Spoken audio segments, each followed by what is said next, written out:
గడిచిన 10 ఏళ్ల కాలంలో ప్రజల ఆలోచనలో వచ్చిన మార్పు ఏమిటి? Urbanization of the rural mind.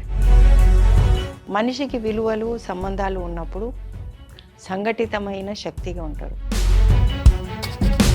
పల్లెటూరులో ఎందుకు ఉంటున్నారు? సొంతంగా బతికే వసతి అనేది ఉండదు. ఎవరైతే ప్రభుత్వాలు రాజకీయ పార్టీలు అందరూ కూడా దే ఆర్ జస్ట్ పపెట్స్. ప్రభుత్వాలు మన కోసం పనిచేస్తున్నాయి అనుకోవడం అది అవివేకం. మన కోసం ఎవరు పనిచేస్తలేరు. డిజిటల్ పైసల కథ ఏంది? మొత్తం జన్ ధన్ హంఫట్ అయింది, అందరూ ఓపెన్ చేసుకున్నారు. ఇప్పుడు everybody is now trackable, traceable. ఆ సోషల్ క్రెడిట్స్కి మీ బ్యాంక్ అకౌంట్కి లింక్ చేసిన రోజు మీ బ్యాంకులో పైసలు కూడా పనిచేయవు. మరో స్వతంత్ర పోరాటం సిద్ధంగా వల్ల ప్రభుత్వాలను గుడ్డిగా నమ్మొద్దు. ఏ ప్రభుత్వం అయినా సరే, ఏ పార్టీ అయినా సరే.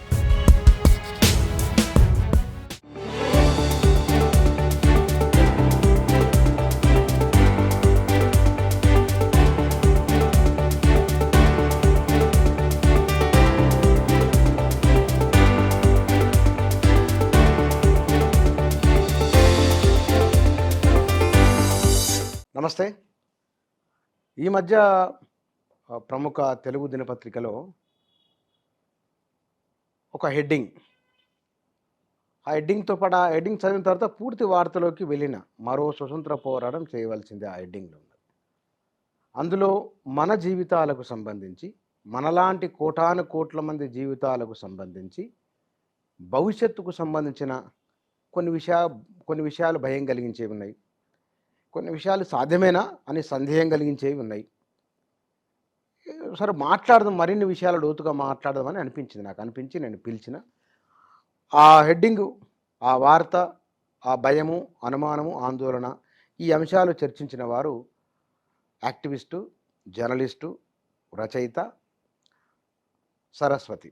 తెలుగులో చాలామందికి తెలిసే ఉంటుంది. హైదరాబాద్లో ఫార్మసిటీ ఆందోళనని, ఉమ్మడి రాష్ట్రంలో సోంపేటలో ఆనాడు చిత్తడి నేలల పరిరక్షణ కోసం మాట్లాడిన వాటిల్లో, మేధా పాట్కర్తో కలిసి పనిచేసిన వాటిలో చాలా వాటిల్లో వారు ఉన్నారు. వారు నా ఎదురుగున్నారు. వారు సరస్వతి గారు. మేడం గారు నమస్కారం అండి. నమస్తే, ధన్యవాదాలు. నేను ఆ ఇంటర్వ్యూలకు వెళ్ళే ముందు కొన్ని విషయాలు చెప్పండి. అంటే మీ గురించి నేను కొంత తెలుసుకున్న ఇంటర్వ్యూకి మిమ్మల్ని పిలిచే ముందు. మీరు 5-6 లాంగ్వేజ్లు మాట్లాడగలరు అని, అంతర్జాతీయ లాంగ్వేజెస్ కూడా మాట్లాడగలరు అని. 5-6 కాదులేండి, జస్ట్ 4 లాంగ్వేజెస్. ఏమేమి మాట్లాడతారు? 4? తెలుగు ఆఫ్ కోర్స్, మనది మన భాష. మాతృభాష మాట్లాడతారు. తెలుగు, హిందీ, ఇంగ్లీషు ఫ్లూయెంట్గా వస్తుంది. ఫ్రెంచ్ కూడా నేర్చుకున్నా. ఫ్రెంచ్ నేర్చుకున్నారు. ఎన్ని అయినాయి? 5. 4 అయినాయి. భారతదేశ భాషలు ఏమేమి మీరు అర్థం చేసుకోగలరు? అంటే అర్థమవుతాయి. మలయాళము, తమిళ్, 1, 2, 6 అయినాయి. అట్లా. అంటే అవి ఒడిస్సా కూడా మనకి ఏంటంటే మన భారతదేశంలో కొద్దిగా హిందీ, ప్యూర్ హిందీ, అలాగే తెలుగులో ప్యూర్ తెలుగు చూస్తే మనకి కొద్దిగా సంస్కృత్ బేస్ ఉంటుంది కాబట్టి ఎక్కడో ఒక చోట కలుస్తుంది. అంటే కంప్లీట్గా వర్డ్ టు వర్డ్ అర్థమవుతుందని కాదు, కానీ మేనేజ్ చేయగలుగుతాం. అర్థమవుతుంది. పంజాబీ అవి అయితే చాలా సింపుల్. పంజాబీ కానీ గుజరాతీ కానీ మనకి ఈజీగా అర్థమైపోతుంది. మళ్ళీ హర్యానా కష్టం, చాలా కష్టమైన భాష, కొద్దిగా మన భాష లాగా ఉండదు. గుజరాతీ అర్థమవుతుంది, మరాఠీ కూడా కొంచెం పర్వాలేదు. మీరు ఇంటర్వ్యూలు చేస్తారు కదా, మొత్తం దేశమంతా తిరిగి మాట్లాడతారు కదా. ఈ దేశమంతా తిరిగి మాట్లాడుతున్న క్రమంలో గడిచిన 10 ఏళ్ల కాలంలో ప్రజల ఆలోచనలో వచ్చిన మార్పు ఏమిటి? ముఖ్యంగా పల్లెటూర్లలో మనం గమనిస్తే, నేను అనేది ఒక టర్మ్ ఉంటుంది ఇంగ్లీష్లో. అదేంటంటే urbanization of the rural mind. అంటే ఇదివరకు ఎప్పటి నుంచో మనకి సిటీలలో మేము, ఎందుకంటే ఉద్యమం ప్రస్థానంలో నేను చూసింది ఏంటంటే, వెనకటికి ఒక 20 years బ్యాక్ నేను స్టార్ట్ చేసినప్పుడు ఊర్లలోకి పోగానే ఎమ్మటే అందరు వచ్చి ఊరికొచ్చేవాళ్ళు. ఏంటి విషయం అని తెలిసేవాళ్ళు. మేము నల్గొండ యురేనియం వ్యతిరేక ఉద్యమం చేసినప్పుడు మాకు ఊర్లలో అందరూ పిలిచి భోజనాలు పెట్టి వాళ్ళ ఇళ్ళల్లో వండుకొని అంత ఏం ఇది. ఈరోజు ఆ పరిస్థితి లేదు. ఈరోజు ఏదైతే మనము ఒకప్పుడు నేను అనుకునేదాన్ని, ఏదైనా ఉండాలంటే గ్రామాల్లో ఇంకా మన విలువలు కానీ కల్చర్ కానీ ఎంతో కొంత మిగిలి ఉంది, ఎంతో కొంత ఒకరి కోసం ఒకరు అనేది ఉంది. ఈరోజు ఏమైందంటే, మీకు గత 10 ఏళ్ల కాలంలో స్మార్ట్ ఫోన్లు వచ్చేసినాయి. ఇంకా టీవీ సంస్కృతి అయితే ఇంకా చెప్పక్కర్లే. పొద్దున్న లేస్తే సాయంత్రం వరకు మనకు అన్నీ కూడా ఎవరిని ఎట్లా ముంచాలి, ఇంట్లో వాళ్ళతోటే మనం ఎంత వ్యతిరేకంగా ఉండాలి, ఎంత హింసాత్మకంగా ఉండాలని కూడా నేర్పిస్తున్నారు. So there has been program అనేది ఒకటి చాలా పక్కాగా జరిగింది. ఆ ప్రోగ్రామ్ వెనుక కూడా ఈరోజు మనం మాట్లాడుకునే విషయాలకు కూడా లింక్ ఉన్నది. అంటే ఒక ఊరికి వెళ్ళినప్పుడు భోజనం చేశారా మీరు, ఆ. మా విషయం మాట్లాడడానికి వచ్చారు మీరు ఆ, అని ఒక ఆదరణ ఉండేది. అంటే ఇప్పుడు రెస్పాన్స్ ఏమిటి మరి అది? ఇప్పుడు కూడా కొన్ని చోట్ల పర్వాలేదు, కానీ బాగా ఇంటీరియర్ వెళ్ళిన చోట్ల కానీ చాలా మటుకు పట్టించుకునే పరిస్థితుల్లో లేవు. వాళ్ళ సమస్యల గురించి వాళ్ళు కదిలే పరిస్థితి కూడా లేని ఆ, విషయాలు అయిపోయినాయి ఈరోజు. ఉమ్మడి సమస్యల కంటే వ్యక్తిగత సమస్యలు ఇరుక్కొనిపోయారు జనాలు. వ్యక్తిగత సమస్యలే కాదు, స్వార్థం అనేది బాగా పెరిగింది, గ్రీడ్ అనేది బాగా పెరిగింది. గ్రీడ్ అంటే తెలుగులో ఏమంటారు, ఆశ, అత్యాశ, ఆశ. అది ఈ సిస్టమ్ ఏదైతే ఉందో అది క్రియేట్ చేసింది. ఎట్లా అంటే మానవ సంబంధాలు, మానవ విలువలు అనేవి బ్రేక్ అయిపోతే వాళ్ళు ఏదైతే సాధిద్దాం అనుకుంటున్నారో ఒక కొత్త ప్రపంచ వ్యవస్థ, న్యూ వరల్డ్ ఆర్డర్ ఏదైతే ప్లాన్ చేశారో గత ఎన్నో సంవత్సరాల నుంచి ప్లాన్ చేస్తూనే ఉన్నారు. 100 ఏళ్ల నుంచి నడుస్తూనే ఉంది, 100 కాదు 70, 80 ఏళ్ల నుంచి. అది ఈరోజు సాధ్యపడడానికి అవుతుంది. ఎట్లా అంటే మనిషికి విలువలు సంబంధాలు ఉన్నప్పుడు సంఘటితమైన శక్తిగా ఉంటారు. ఇప్పుడు ఆ విలువలు సంబంధాలు కట్ అయిపోయినాయి కాబట్టి ఒక సంఘటిత శక్తిగా రాలేకపోతున్నారు. ఇప్పుడు పంజాబ్లో చేస్తున్నారు అంత పెద్ద ఉద్యమం, మరి మిగతా రాష్ట్రాల్లో రైతులందరూ కలిసి ఎందుకు రావడం లేదు? సో ఇది ఈరోజు మనకున్న అతి పెద్ద మార్పు, జరిగిన మార్పు. మనం చూస్తే 2010లో సోంపేట ఉద్యమం జరిగినప్పటి విషయంకి చూసుకుంటే ఈరోజు మనము ఉద్యమాలు చేయాలనుకునేసరికి నాకేమొస్తుంది, నాకెందుకులే, ఏదైతే మనం పట్టణాల్లో చూసేవాళ్ళమో ఒక వాతావరణం ఈరోజు మన పల్లెలకు కూడా పాకింది. ఇది గుణాత్మకమైన మార్పు ఊర్లలో వచ్చింది. మీరు హైదరాబాదును వదిలి మీరు ఊరికి ఎందుకు వెళ్ళిపోయారు? మీరు చిన్న చిన్న వ్యవసాయం చేసుకొని అక్కడనే ఉంటున్నారంటే ఎందుకు? ఉన్నత విద్యావంతులు, ఇన్ని లాంగ్వేజ్లు మాట్లాడతారు, ప్రపంచవ్యాప్తంగా వచ్చే పరిణామాల మీద ఉపన్యాసాలు ఇస్తారు, జనంలో తిరుగుతారు కదా, పల్లెటూరులో పోయి ఎందుకు ఉంటున్నారు? పల్లెటూరులో ఎందుకు పోయి ఉంటున్నా అంటే ఇది చాలా పెద్ద లాంగ్ ప్రస్థానం, దానికి ఇంకో ఇంటర్వ్యూ అవుతుందేమో. మరి బ్రీఫ్గా చెప్పండి నాకు, 2 మాటలు. బ్రీఫ్గా అంటే నేను మీరు అన్నట్టు ఇందాక మేధా పాట్కర్ గారు వాళ్ళందరితోటి కలిసి ఈ ప్రజా ఉద్యమాలు అవి చేస్తున్నప్పుడు ఏంటి సమస్యలు ఎక్కడ చూసినా ఈ భూసేకరణలు లేకపోతే పెద్ద పెద్ద ప్రాజెక్టులు రావడం, వాటిని మనం అడ్డుకోవడం, ఒక ఫైర్ ఫైటింగ్ నడుస్తుంది. ఫైర్ ఫైటింగ్ కాదు, ఒక లాంగ్ టర్మ్ సొల్యూషన్ ఏంటి అంటే ఈ అభివృద్ధి అని చెప్పి ఏదైతే భూములు గుంజుకోవడమో, ప్రజలను విస్థాపన చేయడము, దాని ద్వారా ఎంతో అంటే శోషణ జరుగుతుంది ప్రజలకు, అది ఎవరు గమనించటం లేదు. వాళ్ళు అక్కడ ఊర్లో విడిచిపెట్టాలి, మళ్ళీ సిటీలకి రావాలి, సిటీలో స్లమ్స్ అయితే మళ్ళీ సిటీలో ఇది ఇట్లా రకరకాలుగా నడు. సో 2006-07లో నేను మూసీ మీద ఒక డాక్యుమెంటరీ తీసిన. ఆ మూసీ డాక్యుమెంటరీ తీసినప్పుడు అప్పుడు నాకు అర్థమైనది ఏంటంటే నగరీకరణ అనేది ఒక పెద్ద సమస్య. Urbanization is the biggest problem. ఏదైతే మనకి అభివృద్ధి నమూనా చూపించిండ్రో ఎవరైతే పెద్దలు, బ్రిటిష్ వాళ్ళు, అంటే మీరు పట్టణంలో ఉండి పెద్ద బిల్డింగ్లో ఉండి ఒక కార్ తిరిగితే అది అభివృద్ధి, లేకపోతే కాదు అన్నట్టు. అది తీసుకుపోయి ఈరోజు నేను నిన్న మొన్న బెంగాల్లో చూసిన 2000 జస్ట్ 2 months బ్యాక్, ఈ రోజుకి వెస్ట్ బెంగాల్లో ఈ రోజుకి కూడా లోపల పల్లెటూర్లలో వాళ్ళకు మట్టి గుడిసెలు ఉన్నాయి. ఇంటి వెనకాల ఒక చిన్న కుంట ఉంటుంది, దాంట్లో చేపలు వేసుకుంటాడు, ఒక 1/2 ఎకరా పొలం ఉంటుంది, అండ్ వాళ్ళు వరి పండించుకుంటారు, కూరగాయలు పండించుకుంటారు, అంతే. ఎవరికి న్యూట్రిషన్ లేదు, మంచిగా తింటారు, సంతోషంగా బతుకుతున్నారు. కాకపోతే మీరు అన్నట్టు ఆ సోకాల్డ్ మెటీరియల్ కంఫర్ట్స్ లేకపోయి ఉండొచ్చు, కానీ మంచి స్వచ్ఛమైన గాలి, నీరు, వాతావరణం అన్నీ, మళ్ళీ ఆప్యాయంగా విలువడం, మాట్లాడడం అన్నీ ఇంకా ఉన్నాయి. అంటే నేను చెప్పొచ్చింది ఏంటంటే ఈ అభివృద్ధి నమూనాలు కొట్టుకపోయింది ఏంటి అంటే పౌర సమాజం. అందరి దగ్గర పైసలు ఉన్నాయి, ఈరోజు అందరి దగ్గర కార్లు, మేడలు అన్నీ ఉన్నాయి, కానీ హ్యాపీనెస్ లేదు, సంతోషం లేదు, సుఖం లేదు, ఆరోగ్యం అంతగానే లేదు. నీళ్ళు అయితే మొత్తానికి కథమైనవి, నీళ్ళు, గాలి ఏమి లేని ఈ జీవన స్రవంతిని మీరు అభివృద్ధి అని ఎట్లా అంటారు? ఇది అభివృద్ధి కాదు. అభివృద్ధి అనేది ఇప్పుడు ఎట్లా వస్తుందండి? మీరు ఎక్కడో ఒక చోట నాశనం పట్టిస్తేనే మీకు ఈ సోకాల్డ్ మెటీరియల్ కంఫర్ట్స్ అన్నీ వస్తున్నాయి. కార్ ఇది కావాలని ఎక్కడైనా మీకు మైనింగ్ కావాలి ఇవన్నీ.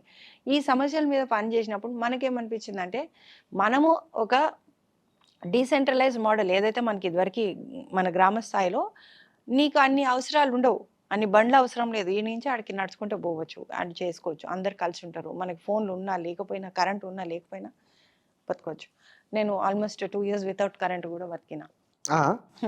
జస్ట్ ఒక లాంతర్ ఉండే, సోలార్ ల్యాంప్, మొబైల్ ఛార్జింగ్, దాంతో బతికినాం 1.5 ఊర్లో డెలిబరేట్లీ చూద్దామని. తర్వాత కూడా ఇప్పుడు కూడా సోలార్ పవర్ కింద నడుస్తుంది. అయితే ఏంటి అంటే ఒక రివర్స్ మైగ్రేషన్ అనేది జరగాల. ఈ మైగ్రేషన్ ఇప్పుడు అగైన్ మళ్ళీ చెప్తున్నది అదే, ఈ న్యూ వరల్డ్ ఆర్డర్ ప్రపంచ వ్యవస్థ ఏదైతే వీళ్ళు తయారు చేస్తున్నారో వాళ్ళు ప్రజలను వాళ్ళ యొక్క ప్రకృతి వనరుల నుంచి దూరం చేసి మిమ్మల్ని సిటీలలో పంపేస్తే మనం సిటీలలో డబ్బాలలో ఉండి మనకు ఎటువంటి వసతులు అంటే సొంతంగా బతికే వసతి అనేది ఉండదు. Cities people are totally dependent కదా. మీకు ఏది కావాలంటే ఎప్పుడంటే అప్పుడు గవర్నమెంట్ నీళ్ళు కట్ చేయొచ్చు, బంద్ చేయొచ్చు, అది చేయొచ్చు, ఇది చేయొచ్చు, అన్ని చేయొచ్చు, మిమ్మల్ని టోటల్ కంట్రోల్లో పెడతారు కదా. కరెంటు నీళ్ళు లేకుంటే గోయిందా అయిపోయా. ఇప్పుడు అందులో 20 అంతస్తులు 30 40 అంతస్తులు కట్టుకుంటున్నారు హైదరాబాద్లో. ఒక్కసారి అప్పుడు న్యూయార్క్ సిటీలో కనుక కరెంటు పోయింది వారం రోజులు 15 రోజులు ఫినిష్ కదా. సో ఇది వాళ్ళు తలుస్తున్నది. దీంట్లోంచి మనం బయటపడాలంటే ఖచ్చితంగా మళ్ళీ మనం గ్రామస్థాయికి వెళ్ళాలి. చిన్న simple living and high thinking. ఇదంతా నేను చెప్పింది కొత్తది కాదు, నాకు ఏమనిపించింది, నాకు అనిపించినదే. నేను కొన్ని గాంధీ గారి బుక్స్ చదివినప్పుడు కూడా ఆయన చెప్పినది అదే. మనకు ఈ ఏదైతే వెస్టర్న్ డెవలప్మెంట్ అనేది మోడల్ ఏదైతే ఉందో అట్లాంటిది మన భారతదేశ జనాభాకు ఆయన అప్పుడు చెప్పిన 100 ఏళ్ల క్రితం అప్పుడు 300 కోట్ల మంది 30 కోట్ల మంది ఉన్నారు. ఈ జనాభాకు ఇంగ్లాండ్ లాంటి డెవలప్మెంట్ అభివృద్ధి నమూనా కావాలి అంటే మనకు 6 భూగోళాలు అవసరమైతే. ఇంగ్లాండ్ అంత చిన్న దేశం అంత డెవలప్ కావడానికి సగం ప్రపంచాన్ని ఆక్యుపై చేసుకుంది, దోచుకున్నది. అంటే వనరులు దోపిడీ జరిగింది. మరి మన దేశంలో ఏమవుతుంది? ఇంటర్నల్ కాలనైజేషన్ అవుతుంది. So that's exactly what is. So ఈ దృష్టికోణంలో సిటీ వద్దు, నేను పల్లెటూరికి వెళ్తాను, మీరు ఊరికి వెళ్ళి ఉన్నారు. మీరు గాంధీ ప్రస్తావన తీసుకొచ్చారు, అట్లా మళ్ళీ మాట్లాడదాం. అక్కడ మరో స్వతంత్ర పోరాటం అవసరం అని మీరు అన్నారు. అవును. ఎందుకు? ఇప్పుడు ఫ్రీడమ్ లేదా? అది మీరు అనుకుంటున్నారు మీకు ఫ్రీడమ్ ఉందని. It is only a myth. అంటే ఇప్పుడు ప్రస్తుతం కొద్దిగా ఉంది, ఎంతో కొంత, కానీ రాబోయే కాలంలో ఆల్రెడీ తీసుకొస్తున్నారు. మనకి రకరకాల చట్టాలు మన దేశంలో చేస్తున్నారు.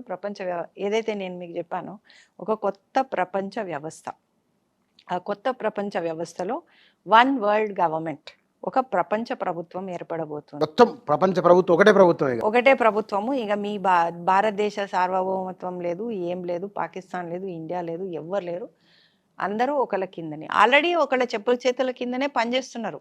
ఇప్పుడు ఉన్నవన్నీ కూడా కేవలము తోలుబొమ్మలాట నడుస్తుంది మన కళ్ళ ముందు. ఎవరైతే ప్రభుత్వాలు, రాజకీయ పార్టీలు అందరూ కూడా they are just puppets. Puppets అంటే మొత్తం భూగోళం అంతా దాదాపుగా అన్ని దేశాలలో కూడా వాళ్ళు మిలిటరీ ఇండస్ట్రియల్ కాంప్లెక్స్ అని ఒకప్పుడు అనేవాళ్ళు. వాళ్ళే వాళ్ళ ఇష్టం బట్టే ఎవరు నిలబడతారు, ఎవరు ఉండరు, ఎవరు కావరు అనేది నడుస్తూ ఉంది చాలా సంవత్సరాల నుంచి. మన దేశంలో చూసుకుంటే ఇప్పుడు మీకు బ్రిటిష్ సామ్రాజ్యంలో అప్పట్లో ఏం చేశారంటే మిలిటరీ తోటి కంట్రోల్ చేశారు. తర్వాత వాళ్ళు వెళ్ళిపోవాల్సి వచ్చింది. వెళ్ళిపోయిన తర్వాత కూడా ఏం చేశారు, మీకు వరల్డ్ బ్యాంక్ ద్వారా, వరల్డ్ ట్రేడ్ ఆర్గనైజేషన్ ద్వారా, అట్లాగే ఇంకా యునైటెడ్ నేషన్స్, ఇట్లా ఇవన్నీ ఏర్పరిచి వాటి ద్వారా మనం కంట్రోల్ చేస్తలేరా? ప్రతి ఒక్కళ్ళకి మీకు డబ్బు ద్వారా మీకు అప్పులు ఇచ్చి మిమ్మల్ని కంట్రోల్ చేస్తున్నారు. మనకి వరల్డ్ బ్యాంక్ మనకి అవసరం లేని పనులన్నీ వరల్డ్ బ్యాంకే తెచ్చిపెట్టింది కదా. ఈరోజు ఆర్థిక పరిస్థితిలో కొంతమంది కుబేర్లు అయ్యారు, 90% మంది బికార్లు అయ్యారు. ఎట్లా అయింది? ఇదంతా జరిగింది ఎట్లా? Same with policies of world bank. మీకు రైతువారీగా మనకి ఫస్ట్ హరిత విప్లవం తోటి మన వ్యవసాయాన్ని నాశనం చేసారు. ఆ తర్వాత ఈ వరల్డ్ ట్రేడ్ ఆర్గనైజేషన్ ద్వారా వాళ్ళు ఇష్టం వచ్చినట్టు ఏ దేశం నుంచి సబ్సిడీ ఉన్న ధాన్యాలన్నీ మన దేశంలో డంపింగ్ చేసి దిగుమతులు చేసి మన రైతులని మొత్తం నష్టం చేశారు. మీకు వ్యవసాయ రంగమే back bone of a country. మీకు వ్యవసాయం లేకపోతే ఏం నడుస్తుందండి? మీకు స్వావలంబన అందులో ఉండాలి కదా. ఈరోజు పండిస్తున్న పంటల్లో ఎందులోనైనా అసలు ఆరోగ్యం ఉందా? ఆరోగ్యం లేదు. సో, ఈ అన్నిటి విషయాల నుంచి మనం బయటపడుతున్న నేపథ్యంలో ఇప్పుడు ఏంటి అంటే, ఈ వన్ వరల్డ్ గవర్నమెంట్ ఆల్రెడీ ఇంతకుముందు మీకు చెప్పినాను కదా! గత 20, 30 సంవత్సరాలుగా మన భారతదేశంలో తీసుకున్న ప్రతి ఒక్క డెసిషను అది వరల్డ్ బ్యాంక్ చెప్పినందుకో లేకపోతే వరల్డ్ ట్రేడ్ ఆర్గనైజేషను చాలా మేజర్ డెసిషన్స్ జరిగినాయి. నాలెడ్జ్ ఇనిషియేటివ్ ఇన్ అగ్రికల్చర్ అని మన యూఎస్, ఇండియాకి ఒక అగ్రీమెంట్ జరిగింది. దాని ప్రకారం సేమ్ థింగ్ అగైన్. అంటే మన మన వ్యవస్థని, మన వ్యవసాయాన్ని, మన వనరులను మనం కాపాడుకోవడం లేదు. బయట వాళ్ళకి ఫ్రీగా అన్ని దోచిపెడుతుంది. ఎవరు చేస్తున్నారు ఇదంతా? ఏ గవర్నమెంట్ వచ్చినా అదే కాదు, పాలిసీ. బయట వన్ వరల్డ్ వన్ గవర్నమెంట్ అన్నారు కదా మీరు, ఆ, రూల్డ్ బై సంబడి. అయితే ఇంకా మొత్తం కంప్లీట్ చేయనండి మీరు వన్ వరల్డ్ ఏంటి, ఎందుకు స్వాతంత్ర ఉద్యమం అంటే, సో మీరు ఇప్పుడు ఫ్రీడమ్ లేదా అంటే కొంతవరకు ఉంది. ఇంకా మన దేశంలో కొంచెం నయమే. ఏంటంటే మనకు ఒక రాజ్యాంగం, గట్టి రాజ్యాంగం ఉంది. అట్లాగే మన న్యాయ వ్యవస్థ ద్వారా కూడా ఎంతో కొంత రిలీఫ్ వస్తుంది. కానీ ఇప్పుడు మనం గమనించినాం ఈ మధ్య కాలంలో ఒక మహమ్మారి జరిగింది. ఆ మహమ్మారి జరిగినప్పుడు 500 కేసులు ఉన్న దేశంలో మొత్తం లాక్డౌన్ పెట్టడం ఎంతవరకు సమంజసం? ఎన్ని కోట్ల మంది నష్టపోయారు, ఇక్కడ దగ్గర స్తంభింపజేశారు. స్తంభింపజేసారు. మరి ఇంకేముంది, వన్ వరల్డ్ గవర్నమెంట్ అయిపోలేదా? ఇది వరల్డ్ హెల్త్ ఆర్గనైజేషన్ ద్వారా చేయబోతున్నారు. అది అతి త్వరలోనే జరగబోతోంది. అయితే ఈ మహమ్మారి ఏదైతే వచ్చిందో దానికి సూదులు కూడా అట్లే కంపల్సరీగా ఇవ్వాలి అని చెప్పారు. యాక్చువల్గా మన చట్ట ప్రకారం ఏముంది, మీకు నచ్చితే మీకు ఇష్టపూర్వకంగా అయితే లేదు, సూదే కాదు ఏ మందుకైనా, అది మన రాజ్యాంగంలో ఇచ్చిన మనకు ఒక హక్కు. అందులో ఇంకో విషయం ఏంటంటే, మన సుప్రీంకోర్టు జడ్జిమెంట్లు ఉన్నాయి, అంతకుముందు హైకోర్టు, ఢిల్లీ హైకోర్టు జడ్జిమెంట్లలో కూడా మీరు చిన్నపిల్లలకి వేసే సూదులలో కూడా తల్లిదండ్రులకు వాటిలో వాడే పూర్తి పదార్థాలు ఏంటి, వాటి వల్ల వచ్చే సైడ్ ఎఫెక్ట్స్ ఏంటి అన్నీ చెప్పినాక అప్పుడు ఆ పేరెంట్స్కి ఇష్టమైతేనే మీరు లేకుంటే లేదు, లేకుంటే లేదు. కానీ ఎవరు పట్టించుకోలేదు అవన్నీ. అది పట్టించుకోలేదు, అది మన అజ్ఞానం. ప్రాబ్లం ఏంటంటే ఇప్పుడు కూడా ఈ స్వతంత్ర పోరాటం అనేది చేసేది కేవలం ఏదో ఉరుకులాడి రోడ్డు మీద పడడం కాదు. ముందు మన మేధస్సు ఉపయోగించి మన రీసెర్చ్ మనం చేసుకుంటే అప్పుడు మనం ఎంత పెద్ద ప్రమాదంలో ఉన్నాం అనేది జనాలకు అర్థమవుతుంది. అది అర్థం కాకుండా గుడ్డిగా పోయి మన ప్రభుత్వాలు మన కోసం పనిచేస్తున్నాయి అనుకోవడం అది అవివేకం. మన కోసం ఎవరు పనిచేస్తలేరు. మనము మన కోసం పనిచేసుకోవాలి, మన కోసమే మనము ఉద్యమించాలి. ఇది ఈరోజు పరిస్థితి. ఏంటంటే ఒక కాజీ షాడో గవర్నమెంట్స్ నడుస్తున్నాయి. ఆ షాడో గవర్నమెంట్స్ కొంతమంది కుబేరులు ఉన్నారు, వాళ్ళే రాచరికపు వ్యవస్థ, ఇంతకుముందు రాచరిక వ్యవస్థ ఏదైతే ఉందో బ్రిటిష్ కాలనైజేషన్, ఆ వెనకాల ఉన్న మర్చెంట్స్ ఎవరైతే ఉన్నారో వాళ్ళే ఇప్పటికీ కూడా ప్రపంచాన్ని శాసిస్తున్నారు. వ్యాపారం చేసుకుంటారు, ఆ వ్యాపారం చేసుకునేటోళ్ళు. అది భారీగా ఇప్పుడు 2 కార్పొరేషన్స్ చేతిలో దాదాపు ఎన్ని $1 ట్రిలియన్, అది నాకు ఇప్పుడు గుర్తులేదు. $5 ట్రిలియన్ ఎన్ని సున్నాలు పెట్టాలి మనకు కూడా తెలియదు. ఆ 2 కార్పొరేషన్లు ఎవరు ఉన్నాయి అంటే బ్లాక్ రాక్, వాన్గార్డ్, ఇంకో దాని పేరు గుర్తొస్తలేదు. I get confuse with that. Street standard something, one more they. మొత్తానికి ఈ major 2 corporations are actually control. ఇప్పుడు ఉదాహరణకి మనకు కాంపిటీషన్ అనిపిస్తుంది, కానీ ఇప్పుడు కోకోకోలాకి పైసలు ఇచ్చే ఫండింగ్ వాళ్ళదే, పెప్సీది వాళ్ళదే. వాళ్ళు కౌంటర్ యాడ్స్ వేసుకుంటుంటారు. మనం పిచ్చోళ్ళలాగా చూస్తాం, మనం కొనుక్కుంటాం. Same thing with India or Pakistan. ఇండియాకి పాకిస్తాన్కి ఇద్దరికి మిలిటరీ సాయం చేసేది వాళ్ళే. నేను ఒక చిన్న ఉదాహరణ చెప్తా. ఫస్ట్ 2002లో నేను ఈ డాక్యుమెంటేషన్ స్టార్ట్ చేసిన కొత్తలో అప్పట్లో కార్గిల్ వార్ జరిగింది. కార్గిల్ వార్ అయినాక 2000 సంవత్సరం 1లోనో ఎప్పుడో ఆయన ముషర్రఫ్ వచ్చినప్పుడు మన chief of navy, army and వీళ్ళు మేము ఈయనకి సెల్యూట్ కొట్టామని చెప్పారు. కానీ ఆయనకి భారతదేశం రెడ్ కార్పెట్ వెల్కమ్ ఇచ్చింది. వాజ్పేయి గారు ఆయన ఇద్దరు కూర్చొని దగ్గరుండి మాట్లాడుకున్నారు. ఆయన చుట్టుపక్కల మళ్ళీ ఎవరు లేరు, వాళ్ళు సీక్రెట్ మీటింగ్ నడిచింది. అదొకటి అయితే మళ్ళీ 2002లో ఆ యుద్ధ మోహరింపులు జరుగుతున్నాయి. వామో ఇక్కడ అక్కడ ఇంకా ఇండియా పాకిస్తాన్ మళ్ళీ యుద్ధం అయిపోతుంది, అది ఇది అని చెప్పి చాలా ఒక భయం క్రియేట్ చేసి, అంతలో ఏమైంది, అమెరికాలో అప్పుడు బుష్ అనుకుంటా ఉన్నది పవర్లో, ఆయన ఏం చేసిండు, కొట్లాడుకోండి, వి ఆల్ మెయింటైన్ పీస్ అని చెప్తారు. చెప్పినాక ఏం చేసిండ్రు, వాళ్ళకి $1 మిలియన్ ఆర్మీ సహాయం చేసిండ్రు, వెపన్స్ సహాయం. మనకు కూడా $1 మిలియన్ మీకు వెపన్ సహాయం అంటే ఏం లేదు, అప్పిస్తాడు. మనం వాళ్ళ బందూకులు కొనుక్కోవాలి, మనం మునగాలి. వాళ్ళకి ఇస్తారు, మనకి ఇస్తారు. ఇప్పుడు నువ్వు నిజంగా శాంతి కాముకుడు అయితే నువ్వు వాళ్ళకి ఎందుకు ఇవ్వాలి యుద్ధ సామాగ్రి, మనకెందుకు ఇవ్వాలి? ఎవరికి ఇవ్వకుండా ఊరుకోవాలి. ఎవరికి ఇవ్వకుండా నువ్వు ఊరుకోవాలి కదా. అంటే వాళ్ళ బిజినెస్ నడవాలి. War is big business. మన జనాలకి ఇది అర్థం చేసుకోవాలి. ఏంటంటే యుద్ధం అనేది ఒక పెద్ద బిజినెస్. అమెరికాలో చాలా మంది వ్యతిరేకించారు కదా దీన్ని. దీన్ని అమెరికా వేరే వేరే దేశాలకు వెళ్ళిపోయి యుద్ధం చేయడం ఒకటే కాదు, that is what it is. War is big business. ఎవరున్నారు ఈ వెనకాల? ఈ కార్పొరేట్ శక్తులు ఏవైతే నేను చెప్తున్నానో వాళ్ళే ఉన్నారు. ఈ రోజు మొత్తం ప్రపంచాన్ని శాసిస్తున్నది కూడా వాళ్ళే. మీకు యుద్ధం జరుగుతుందా జరగదా అనేది కూడా వాళ్ళే నిర్ణయిస్తున్నారు. సరే, అది అందులోకి ఆ కాంప్లెక్సిటీస్లోకి మనం పోవద్దు. కానీ ఇప్పుడు జరుగుతున్నది ఏంటంటే, ఏదైతే వాళ్ళు రవి అస్తమించని బ్రిటిష్ సామ్రాజ్యం లాగా ఒకప్పుడు జరిగిందో ఇప్పుడు చేయడం చాలా సులువు. దానికి మీకు అంతా యుద్ధం చేయాల్సిన అవసరం లేదు, ఏం చేయాల్సిన అవసరం లేదు. మీ మనీని వాళ్ళు కంట్రోల్ చేస్తున్నారు. ఎట్లా కంట్రోల్ చేస్తారు? ఆల్రెడీ ఇప్పుడు మన దేశంలో ఏ పాలసీలు జరగాలో అది నిర్ణయిస్తున్నది బయట వాళ్ళే, బయట శక్తులే కదా. మన దేశంలో పాలసీలు మనం చెప్పట్లే. ఇప్పుడు నిన్న మొన్న బిల్ గేట్స్ వచ్చిండు, ఆయన చెప్తుండు, అవును ఇంకా మహమ్మారిలు వస్తాయి, ఇంకా సూదులు ఇప్పించుకోవాలి, అందరు ఇప్పించుకోవాలి, ఇది చేయాలి. అసలు ఆయన ఎవడండి? ఆయన స్కూల్ కూడా పాస్ కాలే. ఆయన వచ్చి మనకు డిక్టేట్ చేస్తుండు. నువ్వు ఆయన ఇట్లా వచ్చిపోతాడు, ఎమ్మటే మన హెల్త్ పాలసీ మారిపోతుంది. ఆయన వచ్చిపోయి ఆర్బీఐ దగ్గరికి వెళ్ళి వస్తాడు, ఎమ్మటే నీకు డిజిటల్ కరెన్సీ సిబిడిసి రిలీజ్ చేస్తున్నారు.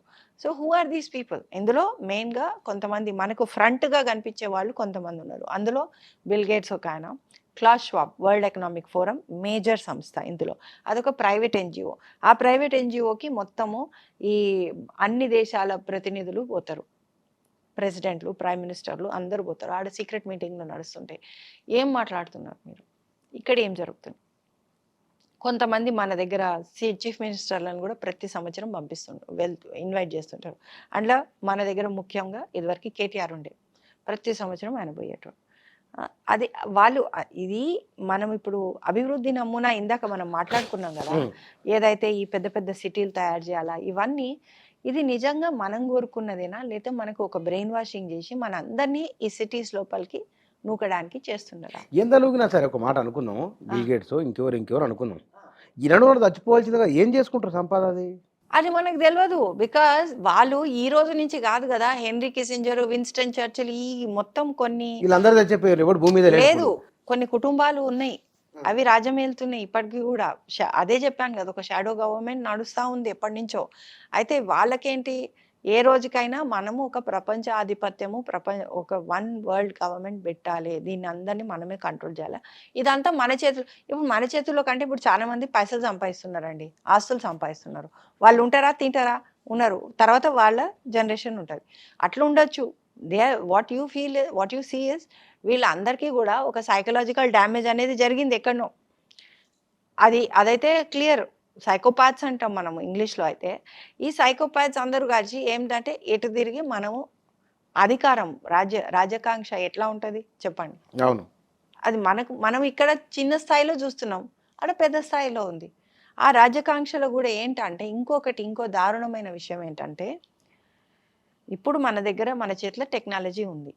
నాకు ఎప్పుడు నేను ఇంగ్లాండ్లో చదువుకున్నప్పుడు మాకు యూనివర్సిటీలో రోబోటిక్స్ మీద రీసెర్చ్ జరుగుతుండేది 20 years బ్యాక్.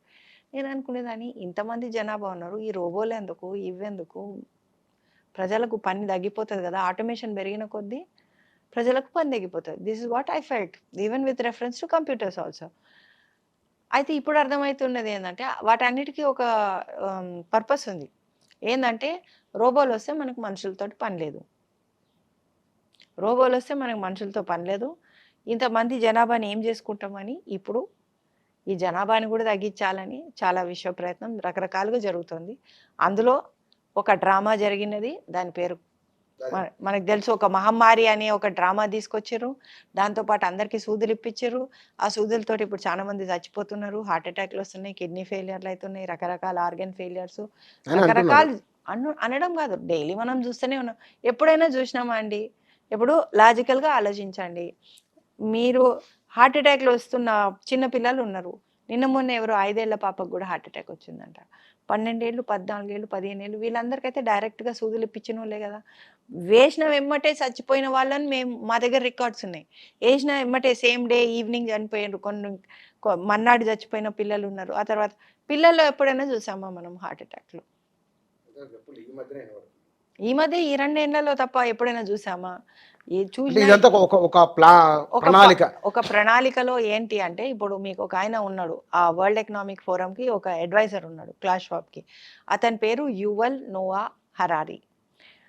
ఆయనను చూస్తే మీకు నిజంగా అసలు ఈయన ఏంటి వీడు మెంటలా ఏందా అని అనిపిస్తది. ఆయనది ఒక చిన్న వీడియో క్లిప్ ఉంది. మీకు కావాలంటే అది నేను షేర్ చేస్తా. Why do you need humans for? Why do you need so many humans for? This is the big question అట ఆయనకి. అతిపెద్ద సమస్య ఏంటంటే ఇప్పుడు ఈ మనుషులు ఎందుకు? అంటే మనుషులు కాదు ఇంతమంది మనుషులు ఎందుకు? అతను ఒక గ్రంథం కూడా రాసిన చాలా ఫేమస్ పుస్తకం యువల్ నవరారి. సో ఇతను ఒక సిద్ధాంతకర్త.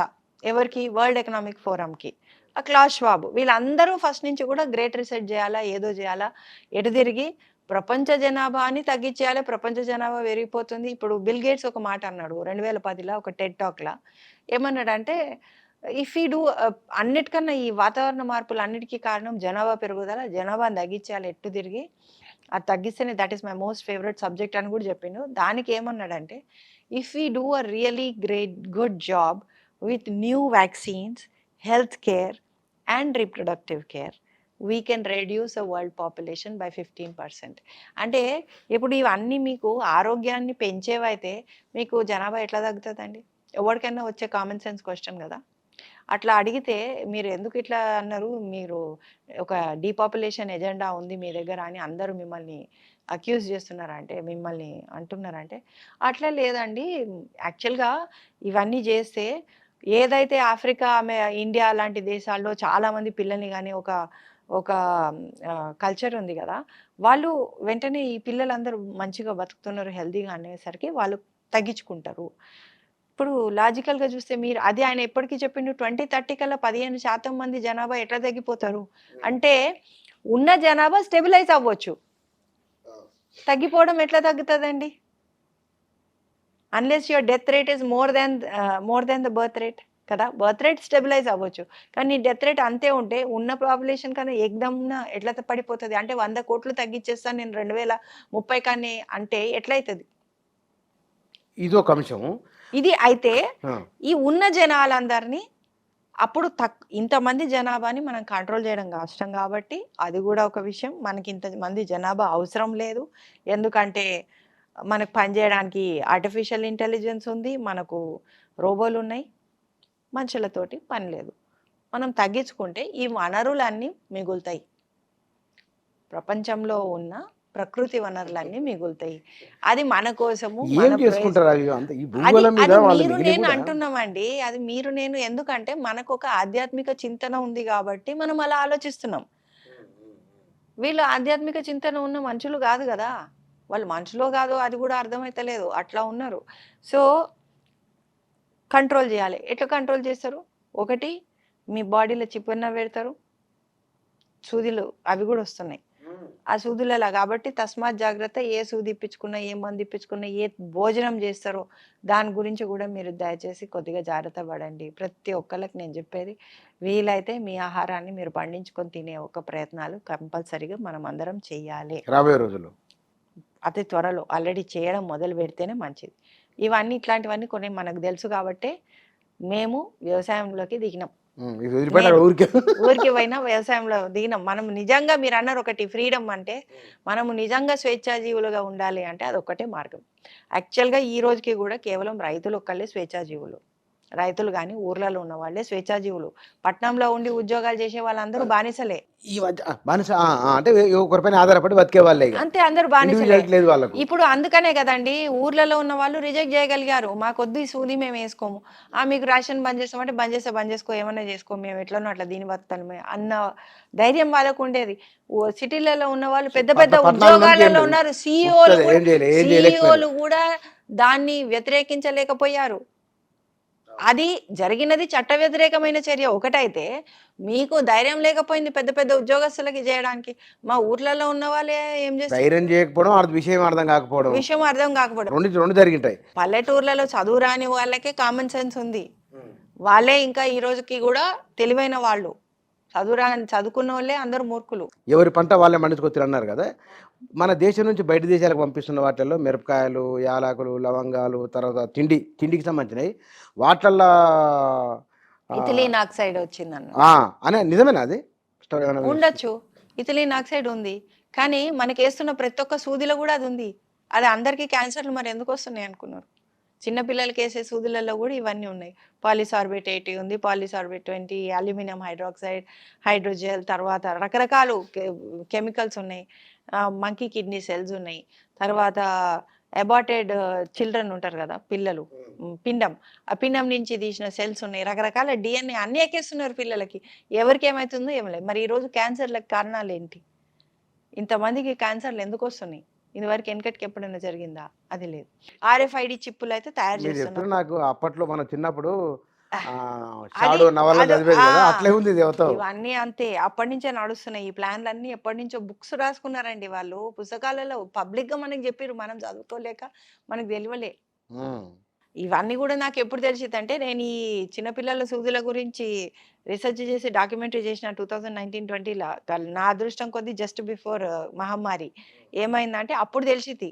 కేరళలో పోతే ప్రతి ఒక్కళ్ళు డిపాపులేషన్ ఎజెండా ఇదంతా అదే అని మాట్లాడితే ఇదేంద్రా అనుకునే, వీళ్ళేదో ఊరికే ఈ కమ్యూనిస్టులు అందరూ ఇంతే, ఎప్పుడు అమెరికా వాళ్ళని తిట్టుకుంటుంటారు అనుకున్నా. కానీ నిజం చూస్తే అదే వాస్తవం. అదే వాస్తవము. చాలా మంది డాక్టర్లు, ఇంటర్నేషనల్ డాక్టర్లు, వాళ్ళందరూ వీటి మీద మాట్లాడారు. వాళ్ళ మీద చాలా రకరకాల సమస్యలు. ఒక ఆయన డాక్టర్ రషీద్ బుటార్ అని, ఆయన అమెరికన్ నేవీ ఆర్మీలో పనిచేసి బయటకు వచ్చి ఈ విషయాల మీద చాలా గట్టిగా మాట్లాడారు. ఆయనను పాయిజన్ చేసి చంపేసి ఆయన చెప్పిండు, నాకు పాయిజన్ ఇచ్చారు, నేను త్వరలో ఉంటానో పోతాను అని చెప్పి పబ్లిక్గా చెప్పిండు. ఆ తర్వాత చనిపోయాడు. మొన్ననే లాస్ట్ ఇయర్ మేలో చచ్చిపోయాను ఆయన. అట్లా చాలా జరిగినాయి. కొంతమంది ప్రెసిడెంట్లు, ఆఫ్రికన్ ప్రెసిడెంట్లు కూడా ఈ సూదులు ఇదంతా మేము నమ్మము, ఇదంతా పెద్ద ఫ్రాడ్, ఏదో కథ ఉంది ఇంట్లో, ఈ ఫ్రాడ్ ని మేము నమ్మమని చెప్పి వాళ్ళు ఇబ్బందులు పడ్డారు. వాళ్ళందరూ మాయమైపోయారు. సడన్ గా out of the blue sudden గా చచ్చిపోయారు. అయ్యో, 4 ప్రెసిడెంట్లు ఆఫ్రికాలో. మరి కాకపోతే అదే చెప్పేది మీకు, మనము మేల్కొనాలి. ఇప్పటికైనా మేల్కోనకపోతే అంతే. మరి డిజిటల్ పైసల కథ ఏంది? అది. సో ఏదైనా కానీ ఇప్పుడు మాలాంటి మొండోళ్ళు ఉంటారు. మనం ఏదో ఒకటి చేసి ఎట్లనో అట్లా సెల్ఫ్ సస్టైనింగ్ ఉంటాము. ఎవరి మీద ఆధారపడము, ఏం చెయ్యము. మాకు కరెంట్ లేకుండా ఓకే, ఏదో మేము ఇంత పండ్లు ఫలాలు తిను ఎట్టో బతుకుతాం, మేము మాత్రం మీ కిందికి రామని అంటారు అనుకో. నీకు డబ్బులు కావాలి కదా, ఏదున్నా లేకపోయినా ఏదున్నా లేకపోయినా పైసలు అయితే కావాలి. అందుకోసం ఏం చేస్తున్నారంటే CBDC, central bank digital currency అని తీసుకొస్తున్నారు. ఆల్రెడీ మన దేశంలో స్టార్ట్ అయిపోయింది. ఈ రూపీ అని తీసుకొచ్చారు. ఇది ఎట్లా పథకం ప్రకారం జరిగింది మీరు గమనించండి. మోడీ గారు వచ్చిన కొత్తల్లా ఎప్పుడు డిజిటల్ ఇండియా అనేవాడు. ఈ డిజిటల్ ఇండియా అని చెప్పి ముందు అసలు బ్యాంక్ అకౌంట్లు లేని మన జనాభాని అందరినీ, మనకు అదే శ్రీరామ రక్ష ఉండే. అందరు కూడా వాళ్ళ పైసలు వాళ్ళు దాచుకునేటోళ్ళు ఇంట్లో డబ్బాలలో, పిండి డబ్బాలలో, బియ్యం డబ్బాలలో దాచుకుంటే ఏదో వాడుకునే వాళ్ళు సేఫ్గా ఉంటే. వాళ్ళందరినీ ఏం చేశారు, మీ అకౌంట్లలో 15 లక్షలు వేయాలి, మీరు అకౌంట్ ఓపెన్ చేయండి, జన్ ధన్ అని చెప్పేసి మొత్తం జన్ ధన్ హంఫట్ అయింది. అందరూ ఓపెన్ చేసుకున్నారు. ఇప్పుడు everybody is now trackable, traceable. ప్రతి ఒక్కళ్ళని డిజిటల్ ఇండియాలోకి తీసుకొచ్చారు. మీ అకౌంట్ ఓపెన్ చేశారు. తర్వాత ఏం చేశారు, అట్లయినా కానీ భారతదేశంలో ఉన్న మెయిన్ ప్రొవిజన్స్ అంటే మనకున్న ప్రొటెక్షన్ ఏంటంటే, మనది మల్టీ లేయర్డ్ సొసైటీ. కంట్రోల్ చేయడం చాలా కష్టం వాళ్ళకు. ఇంకోటి వ్యవస్థ కూడా ఎట్లా ఉందంటే, ఎకనామిక్ వ్యవస్థ కూడా చాలా చిన్న చిన్న వ్యాపారస్తులు, వీళ్ళు వాళ్ళు రకరకాలుగా ఉంటుంది. ఎంత వాల్మార్ట్లు అవి 20 ఏళ్ళ నుంచి ట్రై చేసినా కూడా మనకి ఇంకా ఆ వ్యవస్థ నడుస్తుంది. మనం ఇప్పటికీ కూడా మన ఇంటి పక్క బండోడి దగ్గరే ఉంటాం కదా. అయితే ఏమైంది, అదే మనకు శ్రీరామ రక్ష అయింది. ఏదైతే వీళ్ళు శ్రీరామ్ అంటున్నారు అది కాదు నేను అనేది జనరల్గా. అయితే నోట్ల రద్దు చేసారు. మీకేమన్నారు, వెంటనే నోట్ల రద్దు అనేది కాంగ్రెస్ అంతకుముందు యూపీఏ ప్రభుత్వంలో కూడా ప్రపోజల్ పెట్టిరు. కాకపోతే వాళ్ళు చేసినది ఏంటంటే, ఎంతలో ఉన్న గుడ్డిలో మెల్ల పార్లమెంట్లో చర్చ పెట్టిండ్రు చేస్తామని. పార్లమెంట్లో చర్చ పెడితే ఇదే బీజేపీ అప్పుడు అపోజిషన్లో ఉండి దీన్ని కాదు, మంచిది కాదు, చెయ్యొద్దని అప్పుడు అరుణ్ జైట్లీ చెప్పిండు. వీళ్ళు పవర్లోకి రాగానే చేసింది ఏంది, 2016లో రాత్రికి రాత్రి చెప్పా పెట్టకుండా నోట్ల రద్దు చేసిండు. బ్లాక్ మనీ వచ్చేస్తుంది. ఏడొచ్చిందండి?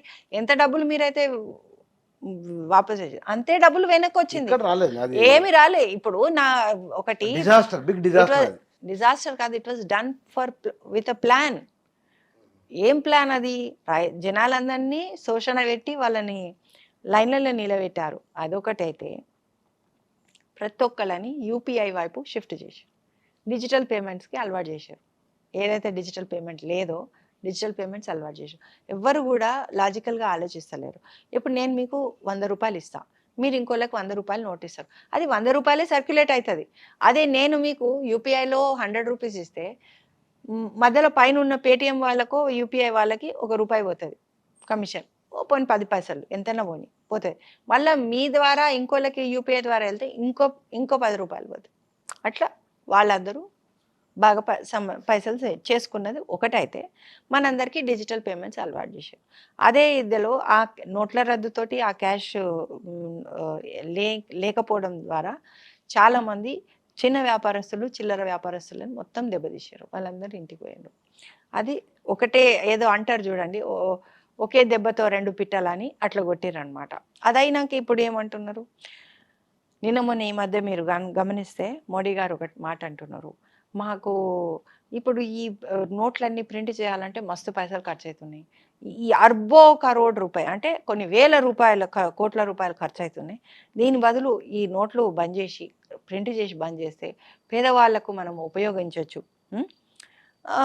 ఈ డబ్బులు అది కాబట్టి డిజిటల్ కరెన్సీకి వెళ్ళిపోదాం.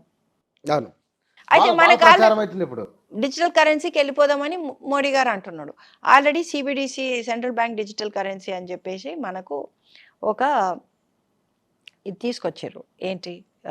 ఈ రూపీ అని తీసుకొచ్చారు భారతదేశంలో. వేరే దేశాల్లో కూడా ఉంది. పైలట్ ప్రాజెక్ట్ ఆల్రెడీ నడుస్తుంది. స్టేట్ బ్యాంక్ ఆఫ్ ఇండియాలో ఉంది, ఐసిఐసిఐలో ఉంది, హెచ్డిఎఫ్సిలో ఉంది. డిజిటల్ రూపీకి కనుక మీ అకౌంట్లో మీరు డిజిటల్ రూపీస్ అంటే ఏదైతే మనం ఈ ఫిజికల్ క్యాష్ ఉందో అట్లాంటిదే ఒకటి డిజిటల్ రూపాయి అక్కడ ఉంటుంది, అందులో ఉంటుంది. క్యాష్ వాడట్లేదని చెప్పేసి క్యాష్ బ్యాన్ చేసేస్తారు. మనం వాడకపోతే, మనం కంటిన్యూగా వాడితే that is our protest. Cash కంపల్సరీగా వాడండి దయచేసి, ఇది మేము ఒకటి చెప్తున్నాం. అయితే అది చేసినాక ఆ కరెన్సీ ఎట్లుంటుందంటే it's a programmable currency.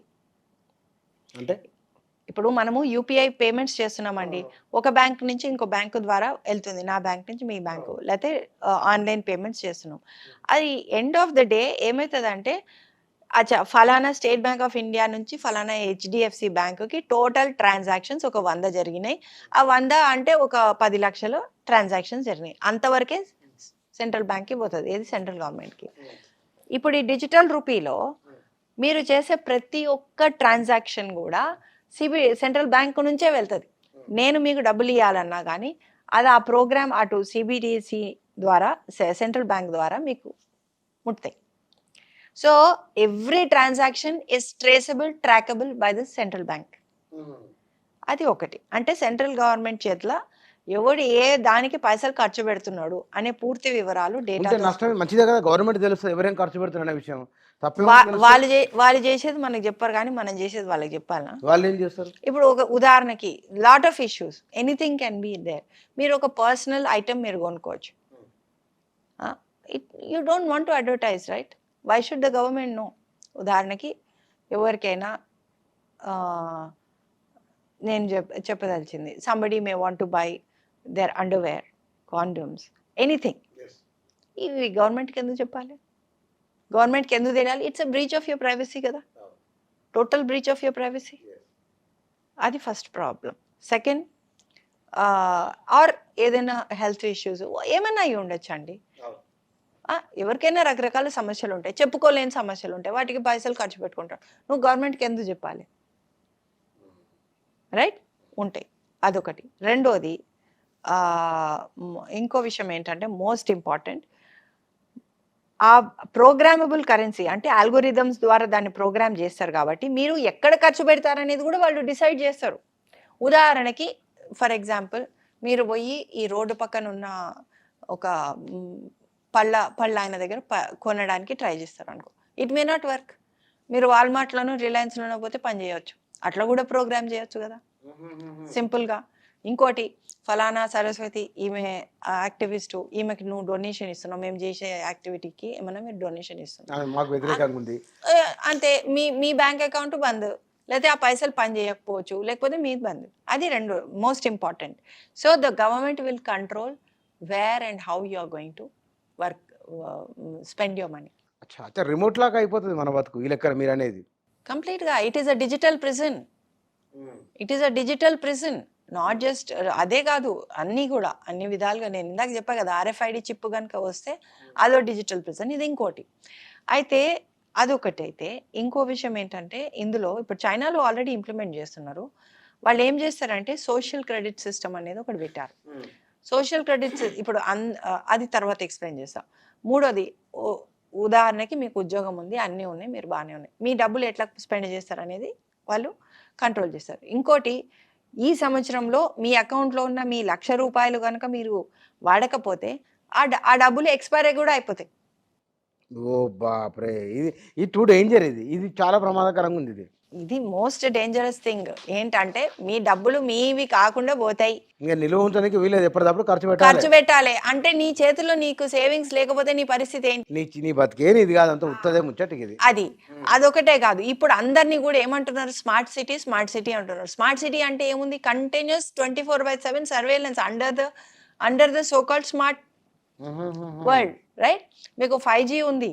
5G ద్వారా మీకు ప్రతి చోట మీకు through cameras, through what ever, వేరే ఫేషియల్ రికగ్నిషన్ సాఫ్ట్వేర్ అనేది ఒకటి తీసుకొచ్చారు. ఆల్రెడీ ఇంప్లిమెంట్ చేస్తున్నారు మన స్కూల్స్లో, కాలేజెస్లో. అటెండెన్స్కి FRS ఎందుకండి? ఫేషియల్ రికగ్నిషన్ సాఫ్ట్వేర్ అవసరమా? మనం పిచ్చోళ్ళలాగా ప్రతి ఒక్కటి ఒప్పుకుంటున్నాం. ఆ ఫేషియల్ రికగ్నిషన్ సాఫ్ట్వేర్లో ఏం చేస్తారు, ఓకే ఈ స్టూడెంట్లు వీళ్ళు గవర్నమెంట్కి వ్యతిరేకంగా మాట్లాడారు, నీ చాబీ బంద్. అవన్నీ ఇంటర్లింక్ అయిపోతాయి. ఎందుకంటే మీ ఆధార్ కార్డ్ లింక్ అవుతుంది. అపారని చెప్తున్నారు పిల్లలకి. రేపొద్దున మీ FRS ఫేషియల్ రికగ్నిషన్ సాఫ్ట్వేర్ ద్వారా they will create something called social credit system.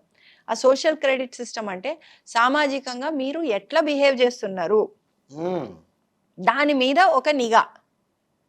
1984 ఆర్వేలియన్ big brother watching అంటే ఇదే. ఆ బిగ్ బ్రదర్ నిన్ను చూస్తున్నాడు, నువ్వు సరిగ్గా బిహేవ్ చేస్తున్నావా లేదా, వాళ్ళ కనుసన్నలలో అది బిగ్ బాస్. అదే సరే, అది వదిలేయండి. కానీ ఇక్కడ ఇది ఇంకా పెద్ద స్థాయిలో మిమ్మల్ని బిగ్ బ్రదర్ వాచింగ్ అని. అప్పుడు 1984 బుక్ మీరు చదివే ఉంటారు, జార్జ్ ఆర్వెల్ రాసింది. అట్లనే మిమ్మల్ని కంటిన్యూస్గా వాచ్లో పెడతారు. మీరు సరిగ్గా బిహేవ్ చేయకపోతే మీ సోషల్ క్రెడిట్ తగ్గిపోతుంది. మీ సోషల్ క్రెడిట్ తగ్గిపోతే ఎట్లా ఉంటుందంటే, మీకు సోషల్ క్రెడిట్స్ 20 ఉన్నాయి కదా, ఈరోజు మీరు బస్ ఎక్కొచ్చు, లేకపోతే మీరు సినిమా చూడొచ్చు. మీకు మీ సోషల్ క్రెడిట్స్ 10 ఉన్నాయి కాబట్టి మీరు సినిమాకి పోలేరు, లేకపోతే మీరు హాస్పిటల్కి పోలేరు, లేకపోతే మీరు ఆ రెస్టారెంట్లో పోయి తినడానికి లేదు. ఆ సోషల్ క్రెడిట్స్కి మీ బ్యాంక్ అకౌంట్కి లింక్ చేసిన రోజు మీ బ్యాంక్లో పైసలు కూడా పనిచేయవు. అసలు మామూలు కాదు, ఏదో వరలాగుందిగా. ఇది కొంచెం చాలా భయంకరమైనది. అందుకనే మేము మొత్తుకుంటున్నాం. మేము మా అవేకన్ ఇండియా మూవ్మెంట్ ద్వారా మేము గత 3-4 సంవత్సరాల నుంచి మేము తెలుసుకొని అందరికీ చెప్పబోతుంటే ఎవరు అర్థం చేసుకోవట్లేదు. వీళ్ళు ఏదో మాట్లాడుతున్నారు, ఏదో కాన్స్పిరసీ అంటున్నారు. కానీ ఇదొక ఎత్తు. అయితే ఇంకొక విషయం, నేను ఇందాక మీకు చెప్పినా కదా, మనం పల్లెల్లో ఎందుకు ఉండాలని. ప్రతి చోట కంటిన్యూస్గా ఏం చేస్తున్నారంటే, ఈ సోకాల్డ్ అభివృద్ధి నమూనా అని చెప్పి భూములు తీసేసుకొని అందరినీ పట్టణాల వైపు పంపిస్తున్నారు. పట్టణాల్లో ఎందుకు అంటే, పట్టణం జనాలని చాలా తేలికగా మీరు కంట్రోల్ చేయొచ్చు. ఒకటి, మీకు ఉపాధి ఉండదు, బికాజ్ మీరు సొంతంగా చేసుకోలేరు. ఏ రోజు ఇప్పుడు ఎట్లాగూ ఉద్యోగాలు ఊసిపోతాయి, అన్ని AI వచ్చేసింది, ఉద్యోగాలు ఊసిపోతాయి. అందరికీ సోషల్ క్రెడిట్ సిస్టంతో పాటుగా మీకు ఒక, ఇప్పుడు అదేమంటారు, ఆ సోషల్ సెక్యూరిటీ అంటారు అమెరికాలో, అట్లే మనకి అన్ని ఫ్రీ అంటున్నారు చూడండి. అందరికీ పెన్షన్ ఇస్తామంటారు. మీకు పెన్షన్ ఇస్తారు, మీ దగ్గర ప్రాపర్టీ లేదు, మీరు కొనుక్కునే స్థాయి లేదు, కొనుక్కున్న రేపొద్దున గవర్నమెంట్ తీసేసుకోవచ్చు.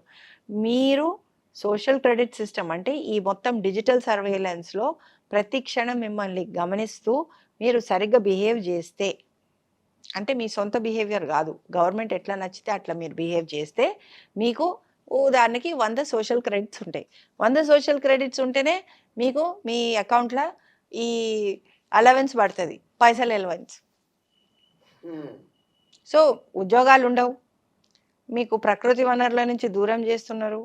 ఒకవేళ భూములు అవి లేకపోతే పరిస్థితి ఏమిటి? యు ఆర్ అ టోటల్ నన్ను స్లేవ్. భయపెట్టికి పిలుచుకున్నా మిమ్మల్ని నేను ఇవాళ నేను ఇది వాస్తవం అండి. ఇది జరుగుతోంది ఆల్రెడీ. దీని గురించి చాలా దేశాల్లో గొడవలు అవుతున్నాయి. ఇది డిజిటల్ కరెన్సీ. ఒక కౌంటర్ పార్ట్ స్టార్ట్ అయింది వరల్డ్ వైడ్. వరల్డ్ వైడ్ నడుస్తూనే ఉంది. ఉద్యమాలు కూడా నడుస్తున్నాయి. మన దగ్గరే అందరు నిద్రపోతున్నారు ఇంకా. ఇంకొకటి ఏంటంటే ఇప్పుడు రాబోతున్న నెక్స్ట్ మంత్లో వచ్చే ఉపద్రవం ఏంటంటే WHO pandemic treaty. WHO pandemic ఏదో అంటే ఈ మహమ్మారి ఒప్పందం అని ఒకటి తయారు చేశారు. ఆ మహమ్మారి ఒప్పందం మీద అందరూ సంతకాలు పెట్టండి అని చెప్తున్నారు. ఆ ఒప్పందం ప్రకారము ఏదైనా సోకాల్డ్ మహమ్మారి అని ఎప్పుడైనా డిక్లేర్ చేసేయచ్చు. వాళ్ళు డిక్లేర్ చేయగానే వెంటనే ఇంకా ఏ దేశానికి కూడా సార్వభౌమత్వం లేదు.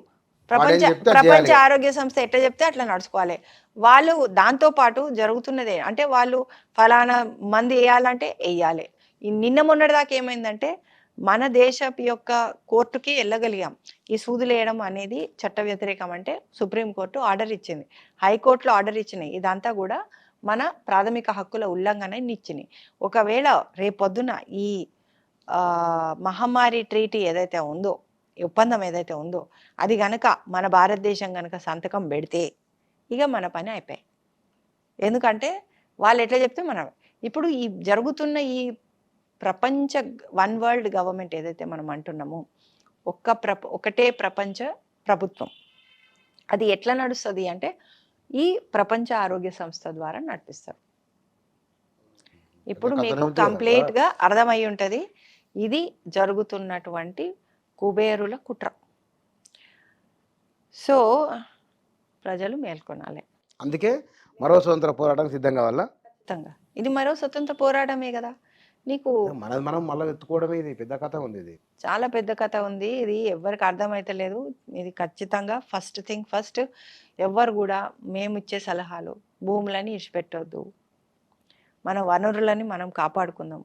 మన కార్లు లేకపోయినా నడిచిపోతాయి, మనకు మిద్దలు లేకున్నా నడిచిపోతాయి, కానీ ఉన్న వనరులను పాడు చేసుకొని ఏదో చాలా మంది మన పల్లెల్లో ప్రజలు ఏమనుకుంటారంటే పైసలు చూసుకుంటున్నారు. పైసలు కాదు మనం చూసుకోవాల్సింది మనకు మన భూమి ఉందా లేదా, మన నీళ్లు ఉన్నాయా లేవా, అంతవరకు ఉంటే చాలు, అందరూ కలిసి బతకొచ్చు. సంఘటితం కావాలి ప్రతి చోట కూడా. ప్రభుత్వాలను గుడ్డిగా నమ్మొద్దు. ఏ ప్రభుత్వం అయినా సరే, ఏ పార్టీ అయినా సరే, ఎందుకంటే ఎవ్వరికి కూడా స్వతంత్రం లేదు. ఇప్పుడు వాళ్ళు ఇచ్చిన ఎన్ని లక్షల కోట్ల అప్పులు తీసుకున్నాం మన భారతదేశంలో, వాడికి వ్యతిరేకంగా ఒక మాట అనలేమండి మనం. ఇప్పుడు ఎవరు కూర్చున్నా కానీ కుర్చీలా వాళ్ళకి వ్యతిరేకంగా ఏమో అనలేం. అందుకని ప్రజలు అదొకటి చేయాలి. ఖచ్చితంగా క్యాష్ అనే దాన్ని బతికించుకోవాలి. క్యాష్ నడిచినంత కాలం cash is king. Cash is king. అది కాకపోతే ఇంకోటి ఏదన్నా మనం అదలా బదిలీ అయినా చేసుకుందాం, ఏం పర్వాలేదు, బార్టర్ సిస్టమ్ అయినా చేసుకుందాం, కానీ అందులో ఆ చట్రంలో పడితే మనం బయటకు రా. ఒకవేళ వీళ్ళు ఇవన్నీ చేస్తే మళ్ళీ బార్టర్ సిస్టమ్ వస్తుందేమో, నీ కాలేజీ చేసుకో, మా జనం ఆల్టర్నేట్ చూసుకుంటారు కదా. ఇగో ఒకటి కూడా ఉంది, హిందీలో అంటారు ఇండియా మే కోయి బి జుగాడ్ హో సక్తా, అంటే మన దేశంలో శతకోటి దరిద్రాలకు అనంతకోటి ఉపాయాలు అంటారు. అట్లా ఏదో ఒకటి మనమైతే భారతదేశం ఉత్తగానే ఇన్ని వేల సంవత్సరాలు సస్టైన్ కాలే. ఎందుకంటే మన వాళ్ళకి నెత్తిలో ఏదో ఒకటి నడుస్తూనే ఉంటుంది, ఏదో ఒకటి చేయగలుగుతాం. కాకపోతే ఇవన్నీ తెలుసుకోవాలి, దీని గురించి జాగ్రత్త పడాలి. మనము చిన్న వ్యాపారస్తులను, చిల్లర వ్యాపారస్తులను సపోర్ట్ చేద్దాము. ఎందుకంటే ఈ మాల్స్ ఇవన్నీ వచ్చి దాని ద్వారా మీరు ఏం తింటున్నారో ఏంటో మీకే తెలియదు. రైతులు ఎవరైతే పంట పండిస్తున్నారో డైరెక్ట్గా వాళ్ళ దగ్గర కొనుక్కోండి. ఎక్కడ ఏం తింటున్నారో తెలుసుకొని తినండి, చాలా ముఖ్యం. ఎందుకంటే ఇప్పుడు సూదులు అనేవి వేసుకోవట్లేదు, జనాలు చాలా వ్యతిరేకత కనిపిస్తున్నారు. కాబట్టి మనకు తినే ఆహారంలోనే చాలా మార్పులు చేసేస్తున్నారు. ఆ తినే ఆహారం ద్వారానే మీకు ఎక్కించాల్సినవన్నీ ఎక్కించేద్దామని ప్లాన్. విషయం ఒకటే కాదు, ఆ చిప్పులు కూడా ఏమైనా మరి ఆ DNA మారుస్తారా, RNA మారుస్తారా, ఏం చేస్తారో ఏమో, రకరకాల టెక్నాలజీలు జరుగుతున్నాయి. ఇది జరుగుతున్న ఎక్సలెంట్. చాలా చాలా చాలా డెప్త్ విషయాలు చర్చకు వచ్చినాయి. మనం పట్టించుకోగానే మన వెనుక మనకు తెలియకుండా చాలా చాలా విషయాలు జరుగుతున్నాయి.